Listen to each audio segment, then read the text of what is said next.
21 જૂન 2014થી દર વર્ષે આંતરરાષ્ટ્રીય યોગ દિવસની ઉજવણી કરવામાં આવે છે। આ વખતે આ વર્ષે 11મા આંતરરાષ્ટ્રીય યોગ દિવસની ઉજવણી થનાર છે। આ ઉજવણીના ભાગરૂપે કેન્દ્ર સરકારે yoga for one earth one health theme હેઠળ તથા ગુજરાત સરકાર દ્વારા સ્વસ્થ ગુજરાત મેદસ્વીતા મુક્ત ગુજરાતના લક્ષ્યાંક અને ધ્યેય હેઠળ આંતરરાષ્ટ્રીય યોગ દિવસની ઉજવણી કરવાનું નિશ્ચિત કરેલું છે। આ ઉજવણીના ભાગરૂપે સુરેન્દ્રનગર જિલ્લા પોલીસ વડા ડૉક્ટર ગિરીશ પંડ્યા સાહેબના માર્ગદર્શન હેઠળ આજે સવારે યોગ સત્રોનું આયોજન કરવામાં આવેલું હતું।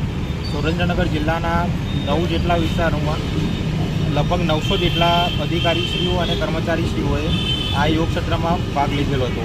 આ ઉપરાંત આજે સાંજે 5 વાગ્યાના સુમારે યોગ પ્રત્યે જાગૃતિ વધે તે અન્વયે બાઇક રેલીનું પણ સુરેન્દ્રનગર જિલ્લા પોલીસ દ્વારા આયોજન કરવામાં આવેલું છે।